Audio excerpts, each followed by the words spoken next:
So these rants get the worst of my hair all And the people time. like to comment on your hair for some reason. That's a big they love topic of commenting. conversation on Whiskey in the Six and the Whiskey Rant. My hair has sometimes been a little crazy. It gets like a little like bird nesty. Some people think it's like Kramer from Seinfeld or something, but that's the only time I get comments really. But I don't really get comments on that stuff like that. Someone was pissed off that I wasn't wearing like a collared shirt. Like, what happened to like wearing collared shirts? I remember that. I was like, what the do you care?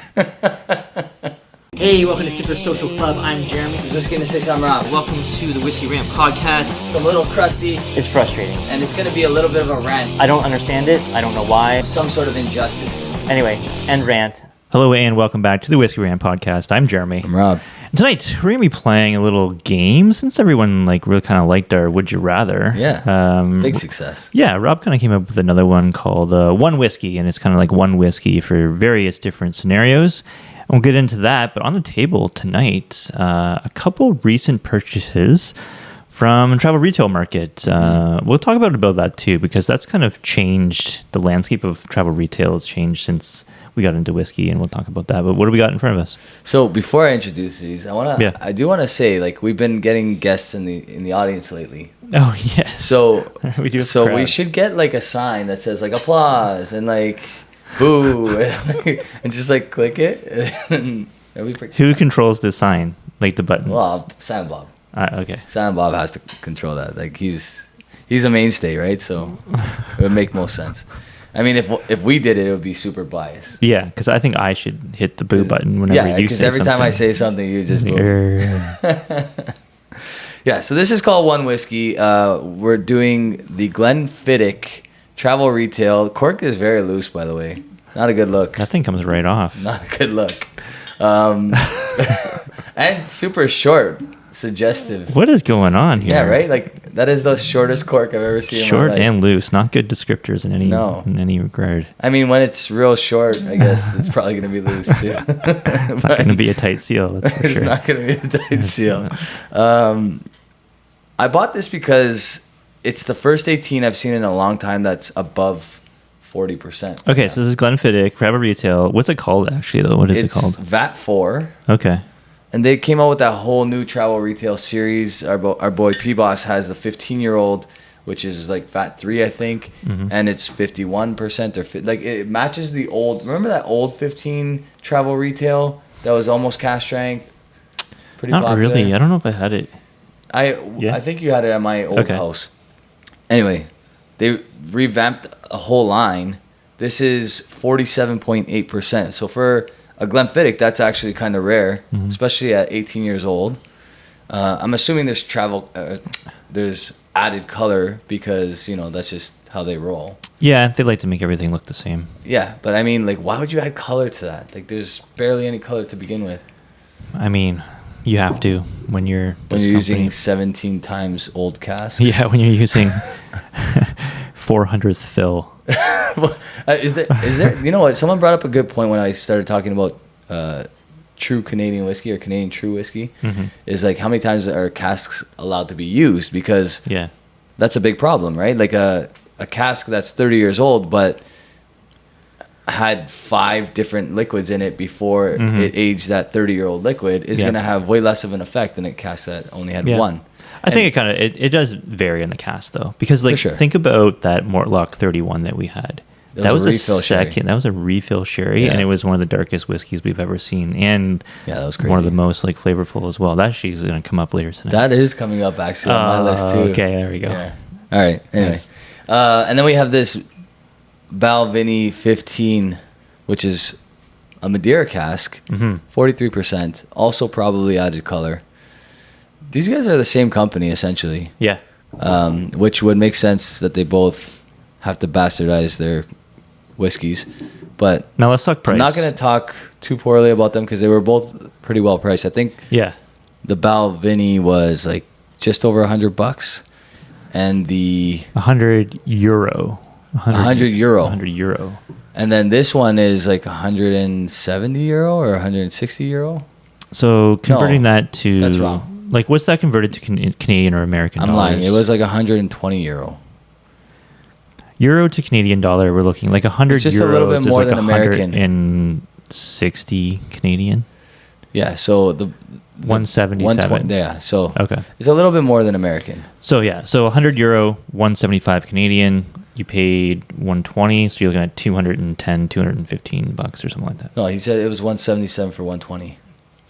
Oh, okay. My Yeah. bad. So 120 euro, 180 bucks, let's call Okay. it Canadian, with Alright. like visa transfer fees and whatever else. So like the travel retail, like the times that I've been traveling the last, I don't know, let's say 5 years, I've noticed a huge increase in price. Yeah, big time. For stuff where you could get deals before, on different kind of things. Now it just seems like it's the same price. I could buy it kind of anywhere else. Sometimes it's even more.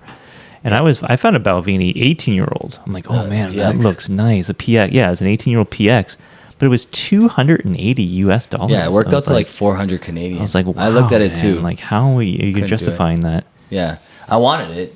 I know P-Boss wanted it. Yeah, I want it. And we also have another guest in the house as well. Another Rob. What's going on, buddy? Thanks for coming. We're gonna do this more often. It's fun. It makes the podcast feel like it's Like, we got a huge crowd of 2 people tonight. Let's get the applause button going, gentlemen. So make sure we can hear you. put speakers on both of them. I will say I just had a couple sips of these each. They are actually really, really nice. Really good. Probably this is the best Glenfiddich. I haven't really drank too much Glenfiddich recently, obviously, but it's a nice Glenfiddich. The very like fresh fruit on the palate. Yeah. I love that. So, before we get into the first question, I want to say one more thing about travel retail. There is an 18-year-old, 46%, 18-year-old, and it's supposed to be unbelievable. Yeah. Highland Park. Oh, Did I say Highland Park already? no. Okay. I thought you were talking about more Glenfiddich. Yeah, no. 18-year-old Highland Park, 46%, and it's supposed to be unbelievable. McAllen's kind of like been the main thing of travel retail. They feel like they release stuff just for travel retail and like make entire lines like consistently over and over and over again for travel retail. Yeah, we got to get the name of that reviewer that talks about McAllen travel retail. Oh yeah, I'll put a clip in because we were listening to some earlier and it's fucking hilarious. Welcome to another episode of Eat, Smoke, Drink. Everything in this airport is designed to fuck you. Duty frees are all a cartel monopoly anyway. I never buy from duty free, and I don't recommend you do either. You'll go to a display like this and go, oh, it must be fancy because there's a fucking spotlight on it. Look at that. Oh, so I'll give you my left nut and my right nut and a kidney. You have to have a McAllen. Without it, then it doesn't fuck you as hard as everything else. And you have all of these average, boring McAllens for a price of a left nut. It's a 5,000 euro Glendever on 40. Jesus, the fucking titty Christ. I mean, what the hell are we doing? It's This awesome. guy is amazing. Just telling it like it is. Okay, question number 1. You're going to a friend's house. Remember, it's one whiskey. One The whiskey. title of the game is one whiskey, although there is one question where we have to pick 3. But it's called one whiskey. So, going to a friend's house that spends a ton for dinner. You know they always go all out. But they don't like peat. You can bring one whiskey. What's that going to be? Yeah. So when I was thinking about this, I'm like, okay, they don't like peat, so that's easy to eliminate a bunch of those things. And they're going all out, and like I'm like, well, if they're going all out for dinner, it's probably going to be like a really nice dinner. What pairs well with like a good dinner? I'm like, well, for me, it's like something like heavily sherried. I think it's like an ex-bourbon dram. Like, sure, like that's really good, but like I think you need to like match boldness with boldness. Yeah. So for me, I wrote down Cavalan PX. Nice. Really heavy PX influence. The Cavalan PX, I love that whiskey. Really, really good. Nice. Price is kind of expensive. Yeah, for a it's up Cavalan. there, yeah. Like you're looking to pay. I think I actually got a good deal on the last bottle I bought. It was like around $450 or so, but usually like $600 for that bottle. Yeah. I mean, you're way more generous than I am because, because like You're gonna cheap out. the Italian way is like you go there, you bring a bottle, you leave the bottle, Oh, I see. right? I'm not doing that. Well, I was gonna say, No, yeah. I'm gonna pour it. I'm gonna right. bring it back with me. Yeah. So I'm leaving this bottle, Okay. and they don't like peat. Recently, I poured this bottle for a bunch of guys that were not like big peat fans, and they all were like, "What is that?" Like freaking out. So is the Glenallachie 18. We okay. recently reviewed that. Yeah. Glenallachie 18 is mine because it's like close to $200. That's a nice one to like bring and leave too. Right. Yeah. Like that's what I was thinking. Like you start to go north of $200. Now you're like, okay, I can go out for dinner. For Yeah, these kind of because I prices. mean, usually like the thing is like you bring a bottle of wine. You're invited to a dinner, you bring a bottle of wine, and yeah, obviously exactly. it gets opened, you leave it, whatever. But like, bring a $200 bottle of wine would be pretty. It's up there. It's. Pretty crazy. I mean, I'm sure there are people that do that, and God bless them. But like, yeah, when you're going for a special dinner, you bring in a special whiskey. Like, what do you think the going rate is? Like, what do you think the average people spend on a bottle of wine to bring to a dinner party? Depends who, obviously. Present company speaking, these guys go all out and will buy like really, really nice bottles of wine to bring to people's houses. But on average, I would say between $20 and $60. I think so. Yeah. That seems about right. I was going to say like $30. Yeah.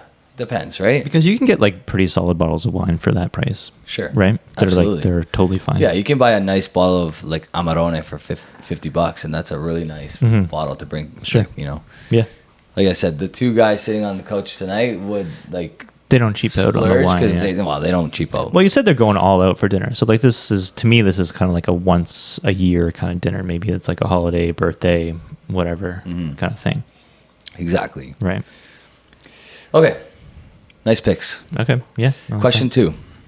You have $100 exactly in your pocket. You show up to this magical place that has every single whiskey you can think of under $100. You really want to impress a group of friends with the bottle choice. What are you picking? Yeah, and this is like impressing a group of friends that are whiskey drinkers. Did you specify that? I think on this one, they're not necessarily whiskey. Oh, they already love whiskey. Sorry, yes, it does say that. Okay, they already love whiskey. So for people who already love whiskey and it's $100, I kind of wanted to maybe get them something that is like different that they don't have already, and maybe they're not familiar with where Canada whiskey is going right now. So I picked a Canadian whiskey. Nice. I picked the Two Brewers Classic because I think that if you're spending $100, those bottles are rated at 100. Yep.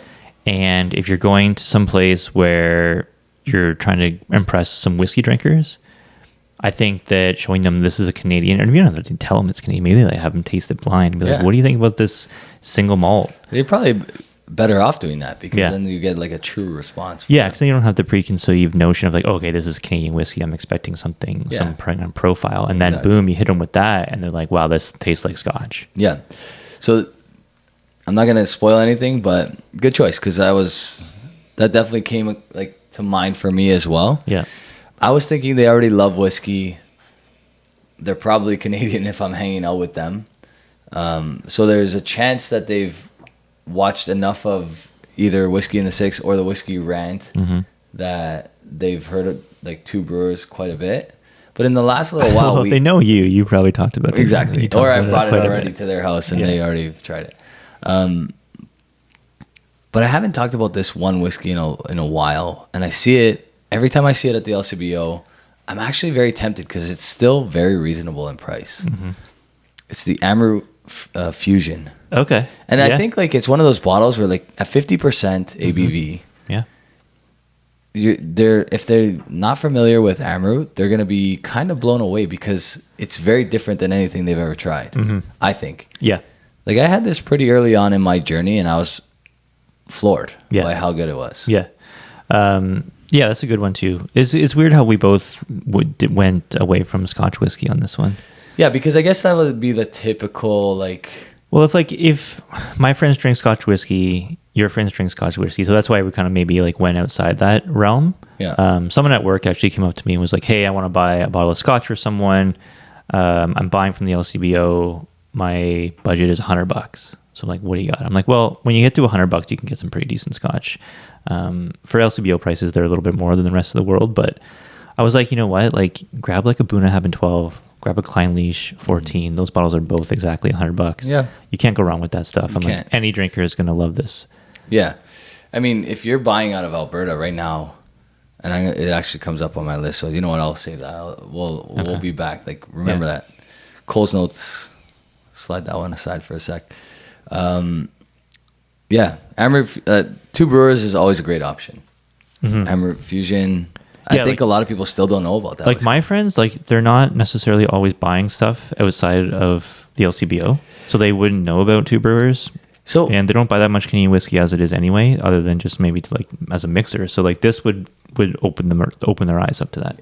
I remember buying from that kind of point of view where it was like, I'm spending $100, I'm spending $200. I can't really, like, that's my budget. That's what I like. I'm buying something in that price range. I'm gonna drink it. I'm gonna finish it. Then I'm gonna go buy something else. Yeah. And I really don't want to waste this pick. So I feel like a lot of guys are just gonna buy the safe thing and just keep buying the safe thing. Yeah. Right. And I was that guy for a Sure. while. Like I used to be that guy before Whiskey in the Six. You know what Yeah. I mean? So I know what that feels like. But Some other like super obvious suggestions that we've talked about before would be like Aaron 10, Aaron 10 is like $68. Clonality 12. Yeah. Looks like stuff like that. We've talked about those whiskeys. Lejeune We've 10. talked about those whiskeys a lot. That, Yeah. they're very good. All the ones that we talk, yeah, like Lagavulin 8 and Sure. right. All those ones are, I mean, Yeah. are in and around $100. Yeah. Yeah.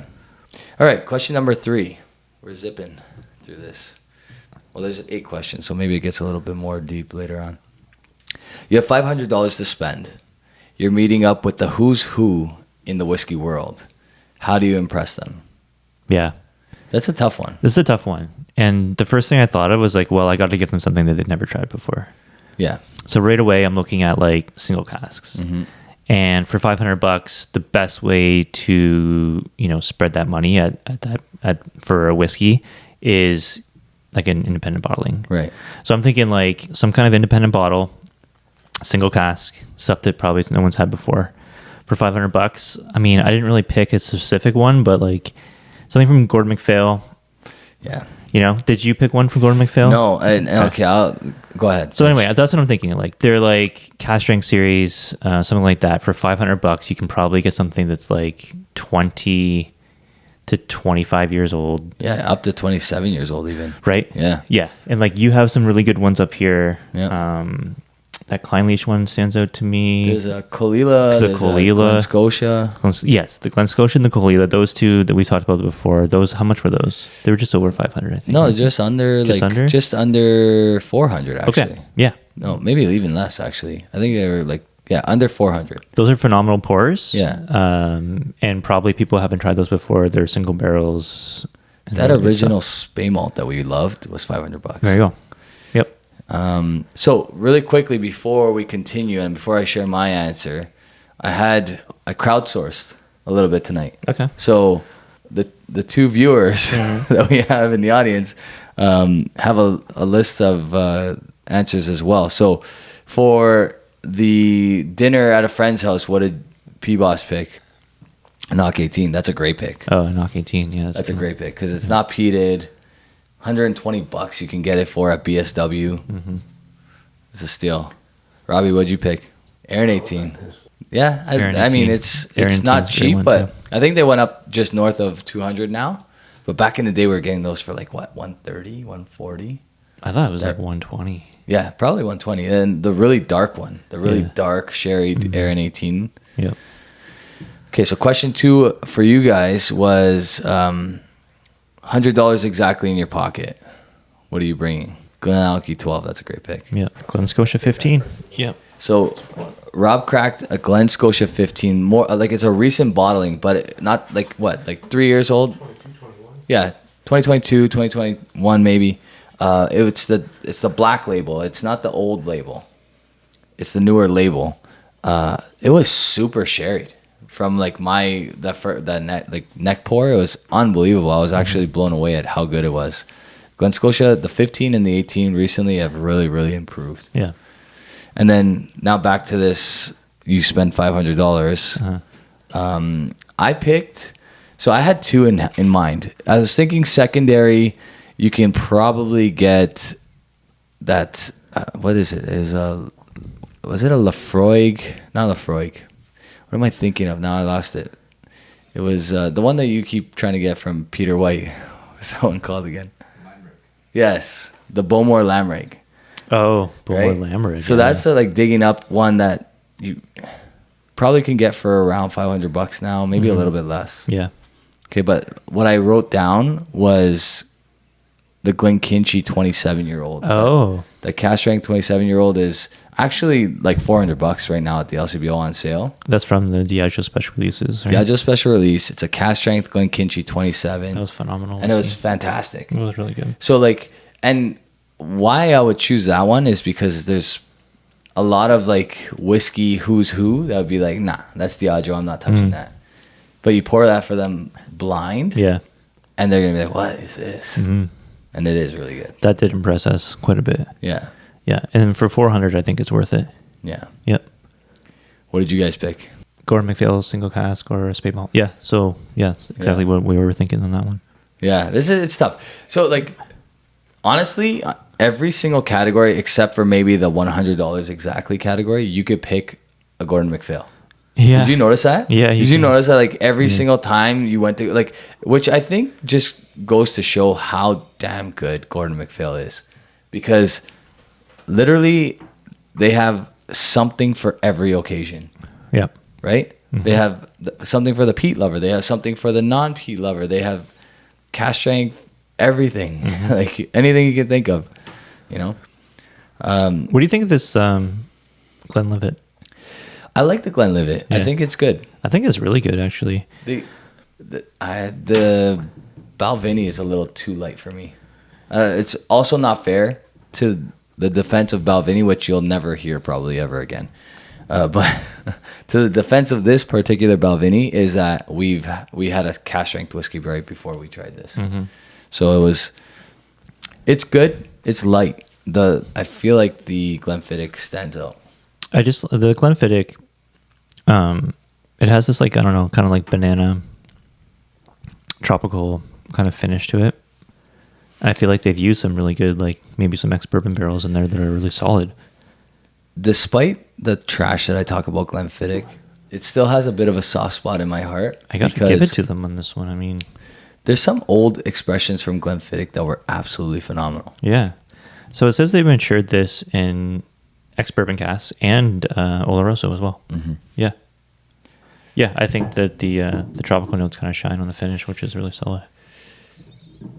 If they would just stop adding color, and it does say non-chill filtered on the bottle, actually, for the first time like that I can recall. Yeah, you see, like why isn't this like what their core range should be? Like, why isn't their core range 18 just this one? It should just be this one, right?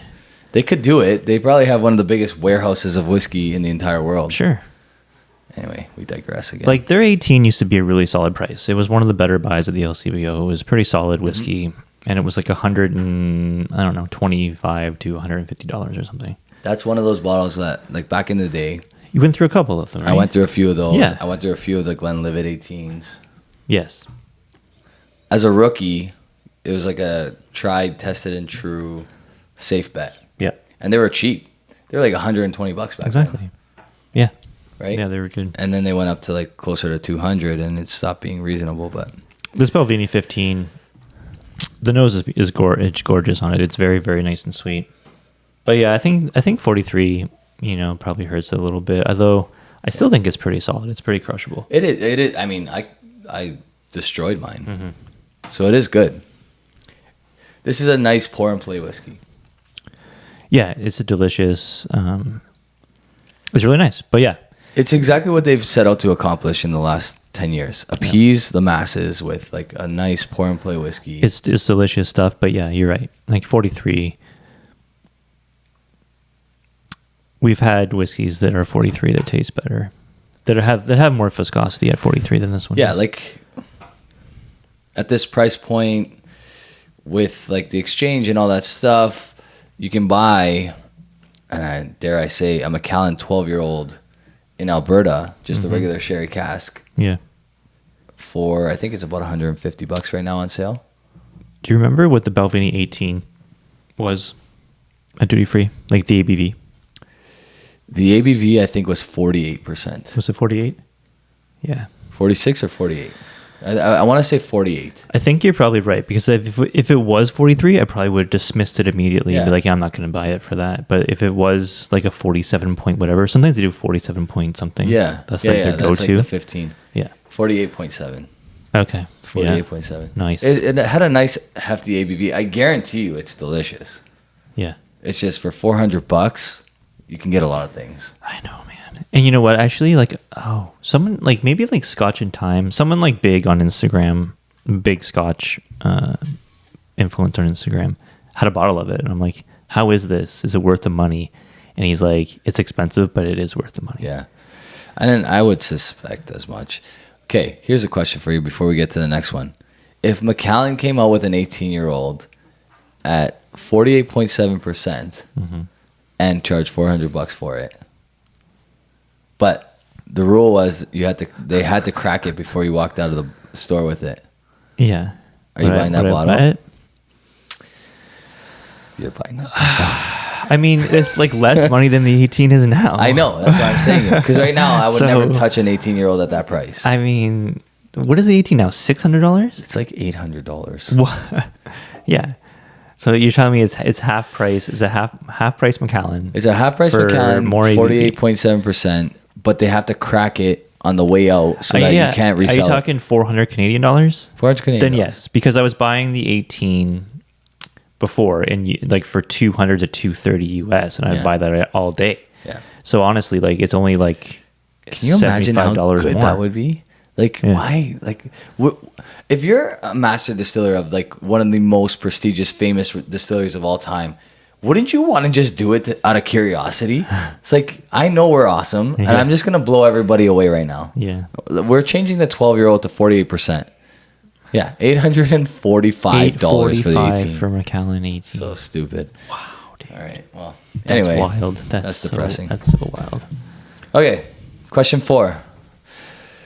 Watching a movie at the movie theater, and they allow you to bring one bottle of your own for your own consumption.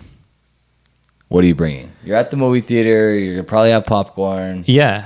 maybe some candy. This one I kind of answered in real life because I have brought whiskey into a movie theater before. really? I haven't brought a whole bottle, but I've poured it Like into a a little container. Mickey? Into a container. Oh boy.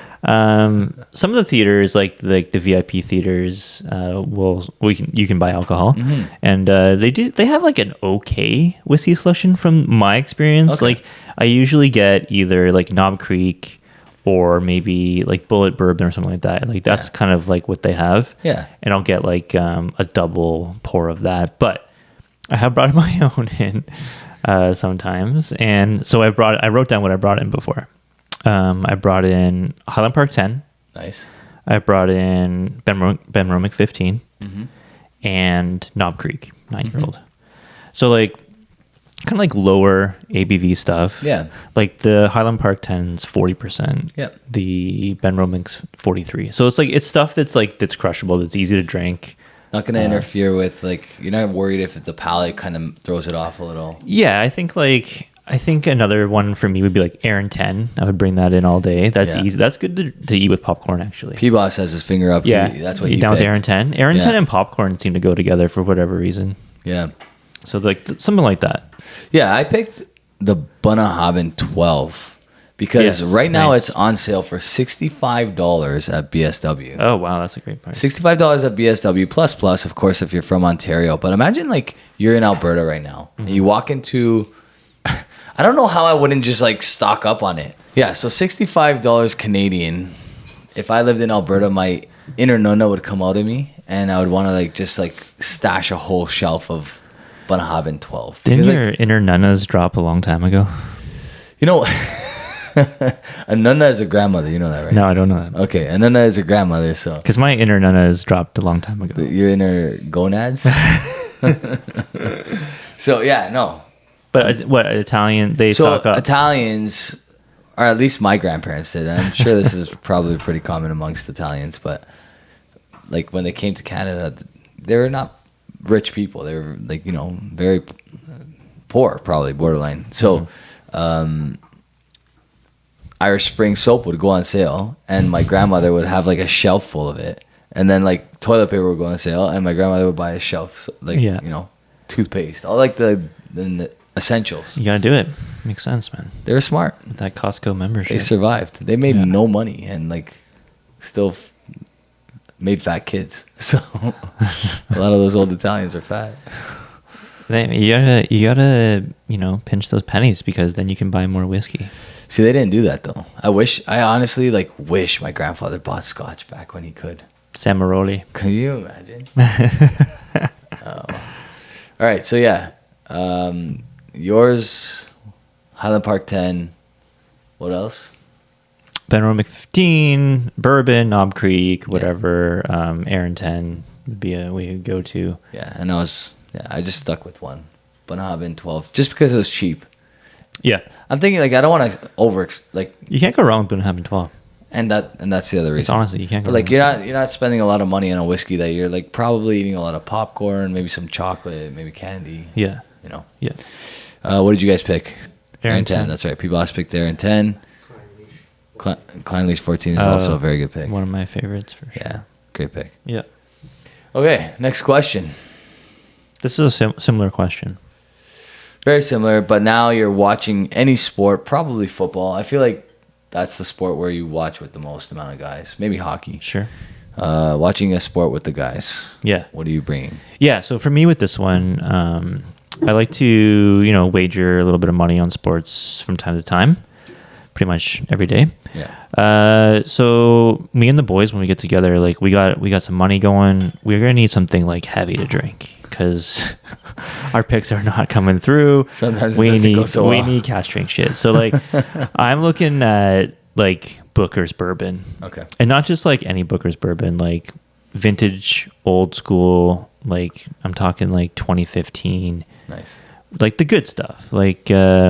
I wrote my favorite batches of Booker's bourbon just for reference. 2015 01, Big Man Small Batch, and 2015 03, the Center Cut. Okay. Or two of my all-time favorite ones that I've tried so far. I always buy up. If someone's got an old Booker's from 2014, 2015, 2016, I'm buying it no matter what. My brother has a really old Booker's. Yeah. I'm not sure exactly what year it is. I want to say it's a 2007. They've just come out with a new specialty release Booker's, which I hope is good. I know there's reviews out there. I haven't watched one yet, but I'm hoping it's nice. I should get my brother to crack that open. He has some so one of my brothers, I have three for those of you that don't know.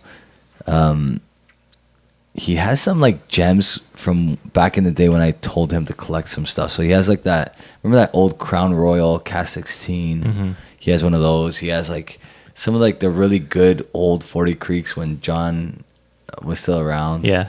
Nice. Yeah, he has some pretty cool stuff. He has an old Glendronach 18 Allardyce. Yeah.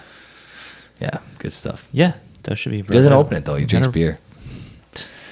All right, so my pick was Two Brewers Classic for this one. Oh, okay. Right on. And my logic behind it is it's so crushable that there's a bunch of guys just drinking. They don't know what they're drinking, but you're pouring them something really nice because, you want them to enjoy themselves. Yeah, if I was going the Scotch route, maybe, I would think maybe a Talisker 10. Maybe it's got a little bit of peat. Yeah. It's a good, it's crushable. Yep. Something I don't know, Booker's isn't really crushable, but it gets you crushed. Yeah. But, maybe something crushable, you put it on a table and it gets poured hard. Honestly, something even a Johnny Walker Green. Something about Yeah, I'm over Johnny Walker Green, but I could see what you're saying. Just for whatever reason, you put a blend on the table, and they're pretty good. Yeah. They're pretty good. That Japanese world blend behind me. Oh, where it's got a little bit from every country in it. Yeah. Yeah. These blends are actually really good. Yeah. They don't get enough credit. You know what? Maybe if it's summertime and it's baseball, how about Compass Box Orchard House? That's great. That's a good summertime crushable whiskey. You're outdoors especially? Yeah, sure. Yeah. That'd be cool. What did you guys pick for that one? I picked something beat it because I'm thinking winter. Okay. And the Offerman just came to mind. Nice. Offerman would be a good one. Yeah. Yeah. Not overly expensive. Great. Wait, what did you say? Kilkerran 12. You got to say it into the mic because people can't hear. So Offerman, Lagavulin Offerman, and Kilkerran 12 were the picks. Kilkerran 12, yeah. Both great picks. Yeah. Both great picks. I almost feel like the one that's a little bit more rare in that one in that scenario is the Kilkerran 12, just because like it's hard to come by. It's not easy It to is get it now. anymore. The LCBO used to bring it in a couple times a year, and it would sit for a while, and it was good price too. Wasn't it like $100? Yeah. It was like $100. I think it still is $100. It just doesn't come as much. The long grow peated is available at the LCBO right now. Is it still the NV or is it just called peated now? Yeah. All right. Everybody's picks are in. Let's move on. Number 6. You're turning 50 years old and have up to $5,000 to spend. I have 2 for this one because I cheated. I have like 6 for this one because It's so hard. It's so hard. Because you have $5,000 and you can only pick one bottle. So like I went to the auction world for this one because I feel like I had to, and I cheated doing this in the past. So this time I made sure like I'm going to include that there's like a 15 or 20% hammer. You mean every time we've done this in the past? Yes, I've cheated. So this time these are.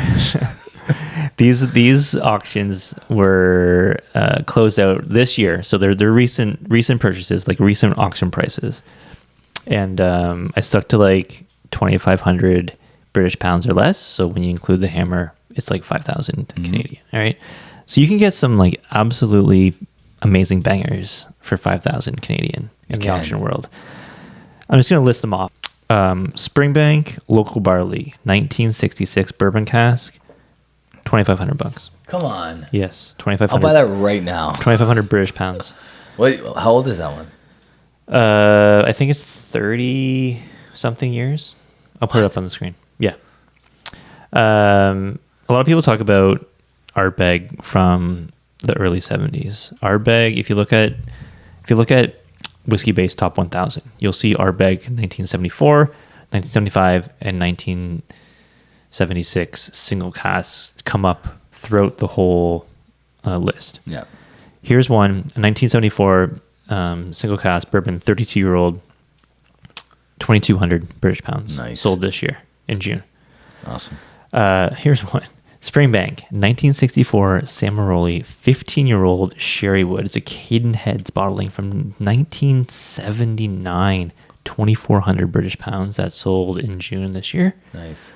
Springbank 30-year-old from the 1990s, $2,500. How come that's less than like the new Springbank 30-year-old? Yeah. People are getting ripped off. Yeah. Right? You can get a Springbank 25-year-old, the Millennium Limited Edition, the U.S. import, 2,500 British pounds. Here's a Springbank 1964 from Adelphi, 32-year-old, for 2,500 pounds. So like any of those would be just amazing to have and to open. Those are all great. I just went like straight to Samaroli Springbank, and I went to that like classic Springbank 12 100 proof that had like the old stuff in it. It's not the Samaroli though.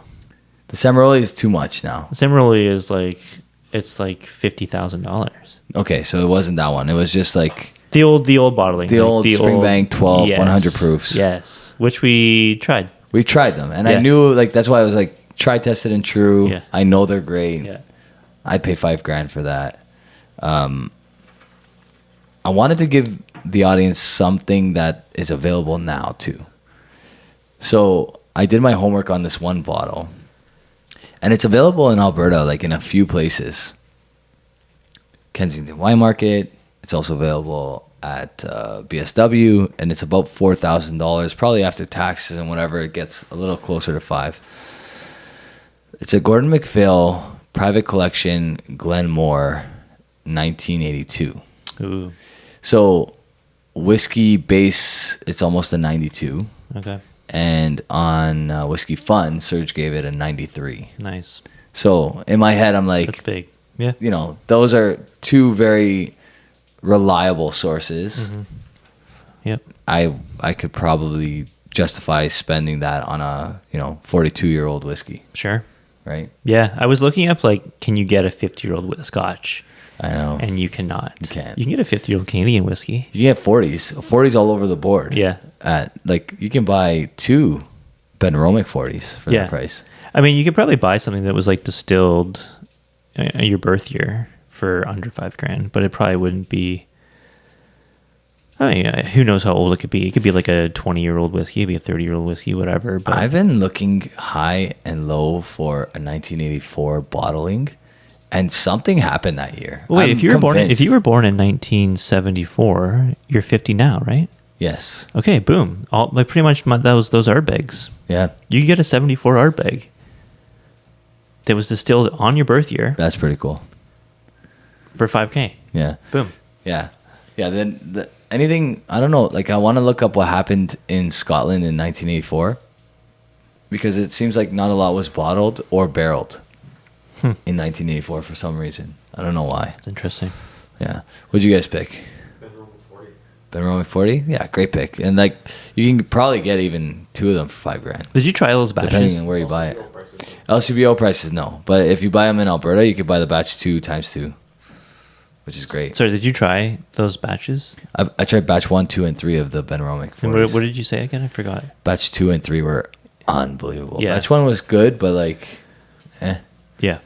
Batch 2 was lights out. When I did 1 and 2 head to head, I thought 2 was decisive winner. Yeah, me too. Yeah. Yeah. What did you pick? Aurora or G&M. Aurora or G&M, yeah. Oh yeah, Glen Grant. There was a Port Ellen I saw that I was like, actually, if you get a Port Ellen from like any independent bottler, up to like 30 years old, you can get them for all under $5,000. And like, those are probably one of the best whiskeys I tried this year by fluke was the Gordon MacPhail Port Ellen. It's like is that like a $10,000 bottle or a $20,000 bottle? It's a 40, I think it was 40 years old. Was it 42? It was a 1981 Port Ellen. Yeah. And that was at Spirit of Toronto. I luckily got this coin. It was like literally it was a serendipitous moment. drew a name and you got it. No, I was in line and a guy walked up to me. He's like, he started speaking about my aura. P-Boss was right beside me when this happened, actually. So this is a real story. Starts talking about my aura and how like This some isn't people. the first time this happened to you. I feel at whiskey events, men will come up to you and be like, "Your aura is so great." I get a lot of male compliments. You do. Whatever, it is It's a what it thing. is. Hey, don't knock it. You can't turn this off. It's hey, you're born with it. Yeah. So he walks up to me and starts like giving us like a little like speech, and I don't remember like verbatim what was said because I was probably really drunk, but he gave me this gold coin, and I got to try this incredible whiskey, which Nice. between that and the batch 3 Balvenie 40 that we also tried that night, like that night was just what a night. It was Yeah. such a cool night. Yeah, that's awesome that you got to try that. And That was my only Port Ellen I've ever tried, I think. I don't think we've ever had samples of it. Did we? I don't remember. did we getting try samples of Port Ellen? I've tried a Port Ellen before. We've had a bunch of Brora. Yeah. We've had the one from Mike and Arby. There used to be a really cool Facebook group called like Little Lebowski's or something like that. Anyway, it'd be guys that had like just amazing collections, and they would crack a bottle and pour out samples, and you could buy individual samples. Really like respected group of people where you were confident that what you were buying was what it was. And yeah, I tried like crazy stuff. I tried like old Rosebank Nice. and I saw some Port Ellen Rosebank and too that I was stuff, and- considering. yeah, Rosebank has a really unique kind of vibe to it. It's cool. Yeah. All right, we got one more. Yeah. We got 2 more actually. Okay. So, I guess this is relevant for the times, number 7. Heading into a bunker because it's World War III, Oh right. and you can pick 3 whiskeys. Right. So in my head, the way I kind of plotted this out is it has to be whiskeys that you could probably get, like, or either it's someone has it that you know of, or you have it yourself. It's not something you could like order from the UK and wait for delivery for like a month. Probably not, because Okay. like a bomb's about to drop. Yes, Right? yeah. So you're jumping into a bunker. you're grabbing 3 bottles. Yeah. Like literally grabbing 3 bottles, not like stocks of those 3 bottles, but Yeah, just like the 3 bottles. Yeah. What are you picking? Yeah, so I had the same like idea because I was like, okay, I got to pick bottles that I've owned before. Right. Like these 3 bottles I've owned before. At one point in time, I could just grab them off my shelf. So I've since like drank through these, but Exactly. I'm thinking the same way. okay, yeah. So I did have these on my shelf at one point that I could have grabbed and ran with. Yeah. The first one is one of my favorite whiskeys of all time. It's the Brora 38. Nice. That whiskey, it was gonna like if there's a fire, if there's whatever, that's the one that I'm grabbing and running out with for sure. The second one is Springbank 21 from 2019. I was so close to putting that on the because list. that one is like it's like 55% rum, 45% port. One of my favorite Springbanks that I've ever owned. And the last one, I think we probably share this one. It's the Gordon MacPhail Mortlach 1987 31-year-old. Yeah. That was like probably one of the biggest purchases that we had made maybe at that time. It was the biggest. It was like we tried it, right? And we bought a bottle We and didn't just try split it, but we kind of forgot. caught a glimpse of like what it looked like. And it was like black as night. And it was the first time we've ever actually like come into contact with something that dark, I think. I think we had maybe like tried some Mortlachs. I don't know what it was, but we decided like to buy a bunch of them, right? We bought 3. Yeah. No, Yeah. 4. 3 or 4. I know that.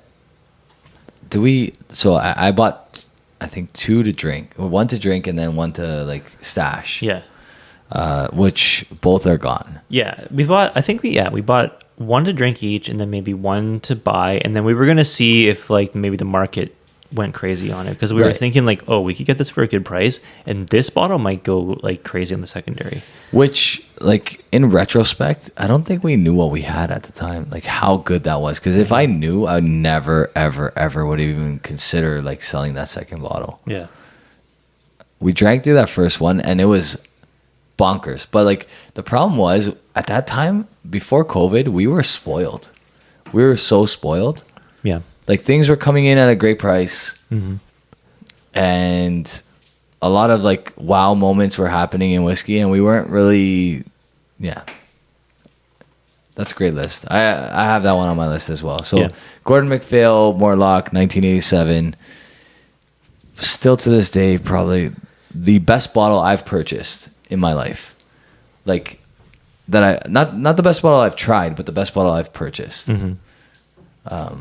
So that's on the list. And then I thought about that Springbank 21. And I also thought about those Springbank 15, 20, 22s that like were like super dark sherry, first fill, Yeah. or at least a good portion of first fill. And I went with that instead. Okay. So I went with that because I have to have a Springbank if I'm Of course. going into a bunker. Of course. So Springbank 15, 2022. Yeah. And then I grabbed a Mikkel Tour Turbo on the way out. I like Mikkel Tour Turbo. I don't know what it is about that bottle, but I think about it often. If I'm in the bunker with you and you're like, guys, I got 3 bottles and one of them's the Mikkel Tour Turbo, I'm like, that's what you picked? Out of all of this shit, you pick a goddamn 5-year-old Mikkel Tour? Yeah. I figure like Yeah, more for you, I guess. you got that Mortlach.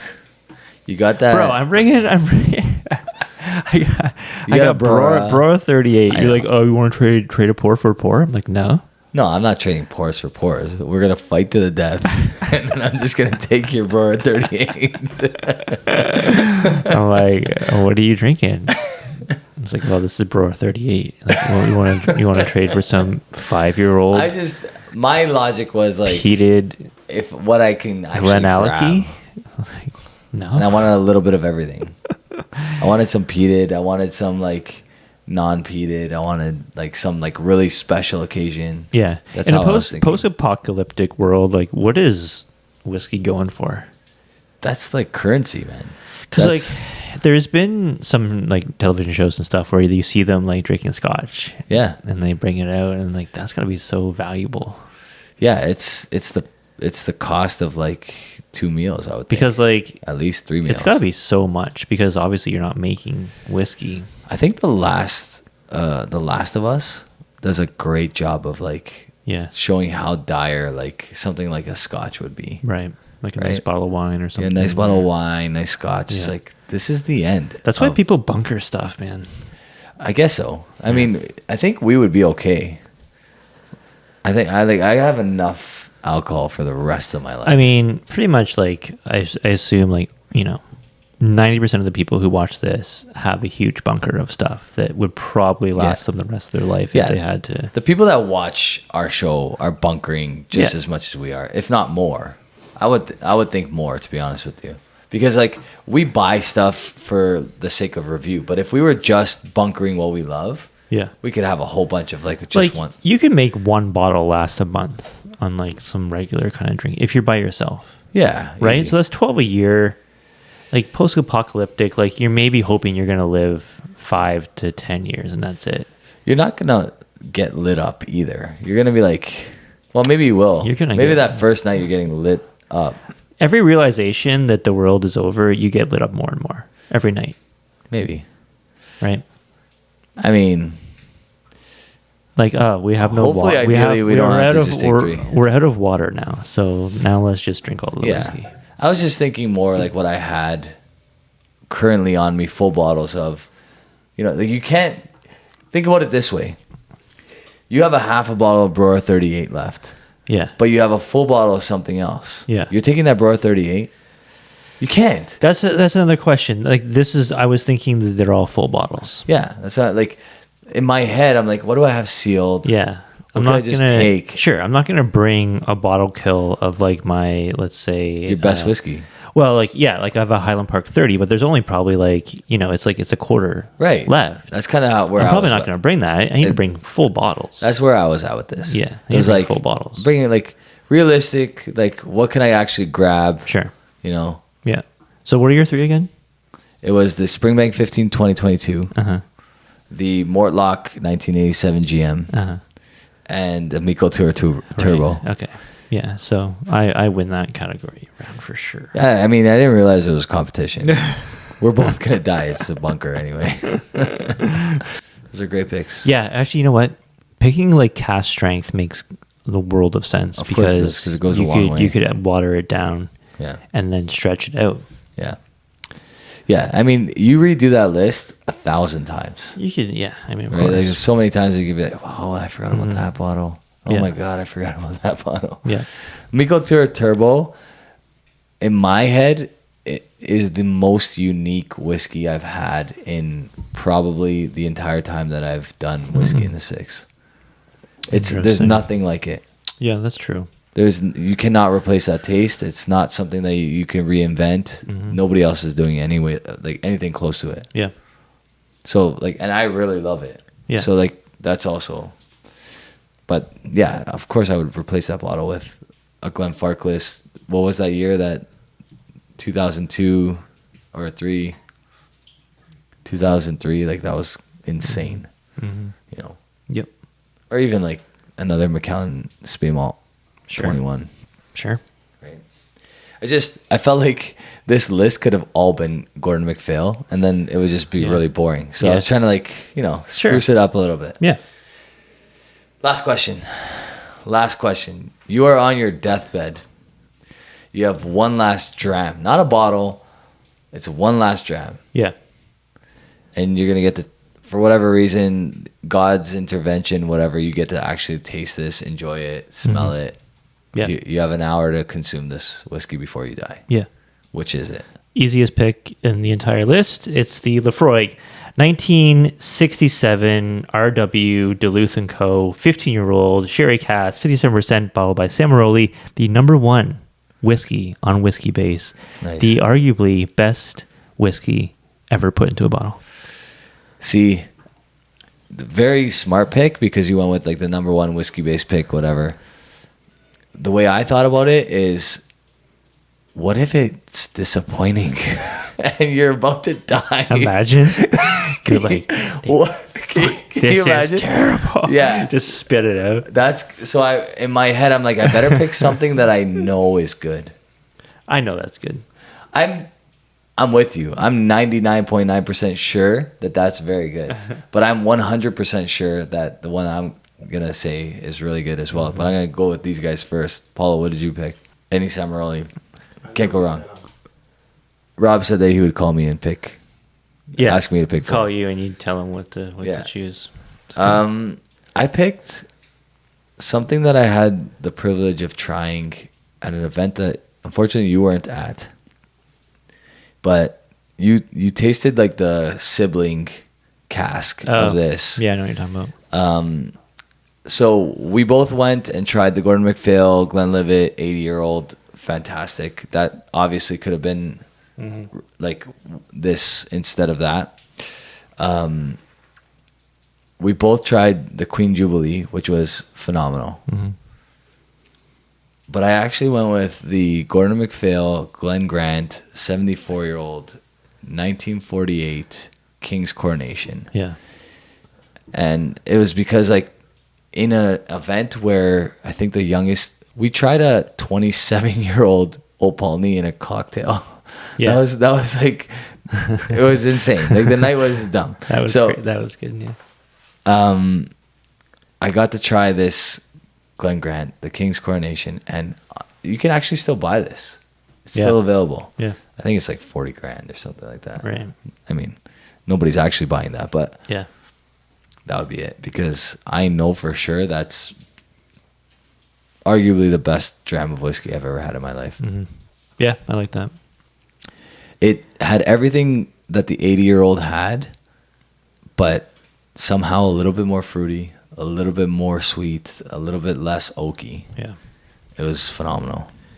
Yeah, I mean, when you're on your deathbed, you know, you're probably not in the right mind space to like analyze like a 1967 Samaroli, but like, who cares? You know? Of course. You could say you did it. Right. You could put that on your gravestone. Sure. I tried. Yeah. The number one whiskey of all time. Just snap a picture and then that's my gravestone. Yeah. Yeah, no, cool. I like the things. Comment down below if you have an answer for any of the scenarios that stand out to you. Throw it in the comments down below. Maybe the deathbed one is the question to ask people. Like, what's your deathbed whiskey? Everybody put You know? your deathbed whiskey What's in your the deathbed? chat What's your below. deathbed whiskey? Yeah, comment it below. Maybe I'm very like curious. one that you tried, or maybe the one that you want to try.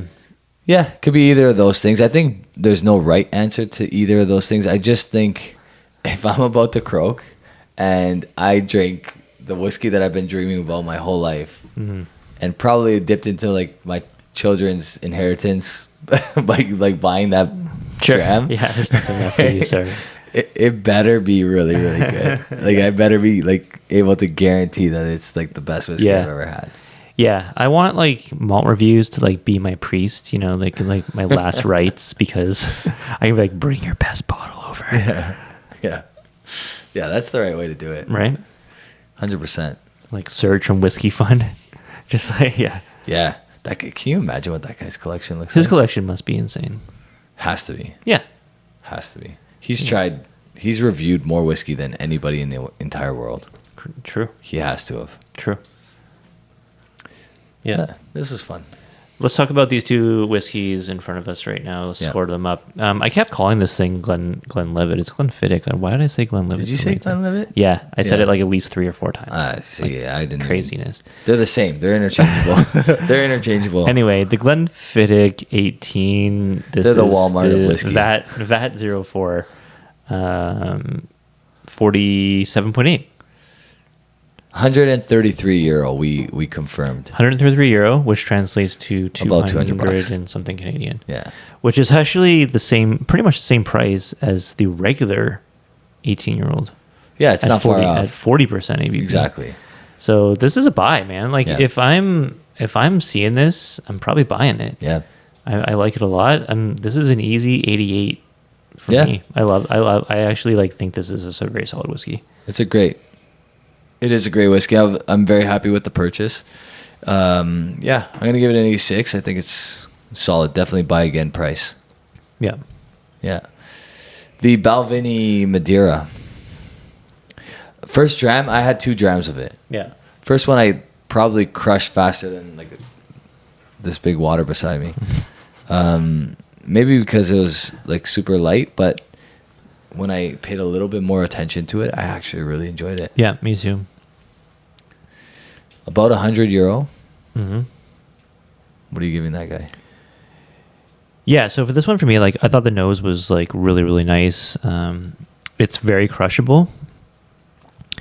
It's like, it's not the ABV you're looking for. I think that this would, even like 3% more or whatever, if it was bottled the same ABV as the Glenfiddich. Same ABV, non-chill filtered. I think that makes a world of difference for this whiskey. I think it's holding it back a little bit.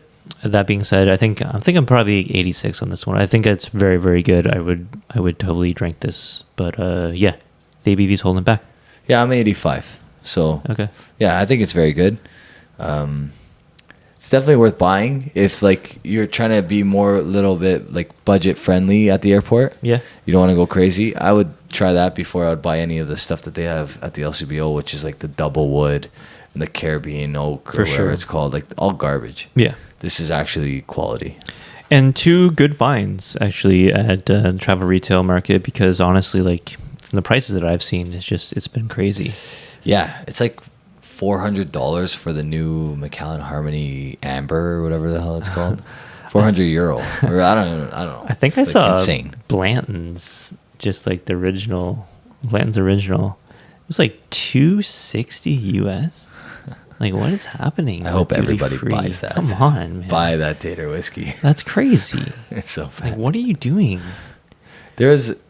I've never laughed so hard when LCBO released all those Blantons, and I just like walked by like cases and cases and cases of Blantons. There's people crying for that stuff every day, and I was just walking by and I was like, Yeah, nope, it was like, nope, like $60 or something Canadian. It's actually well priced. $60 Canadian. It used to be $45 Canadian, and it's just sat there forever. And then people really wanted to collect the horsies. And then I don't know what the craze came with Blanton's. I don't know what happened exactly, but it went psycho. And like I remember seeing photos on Instagram, mom and pop shops in the US, $400. Yeah, for Blanton's original. That's crazy. I'm sure it's come down by now, but that was the peak, and that's insane. Yeah. Yeah. All right. Good whiskeys. Yeah. Comment down below. Let us know what your Deathbed whiskey is. And if you have a comment about like travel retail in your experience, maybe there's a gem out there for a good price. Let us know in the comments, because honestly, it's been slim pickings for me. I haven't bought something from duty free or travel retail in a very, very long time. Yeah. Just those 2 18s that I talked about, other than this. Yeah. I've been really interested in the Highland Park and the Balvenie 18PX. There you go. Just too expensive. Thanks so much for watching, guys. Really much appreciated. Have a good one. Cheers. Everything in this place is designed to fuck the shit out of you.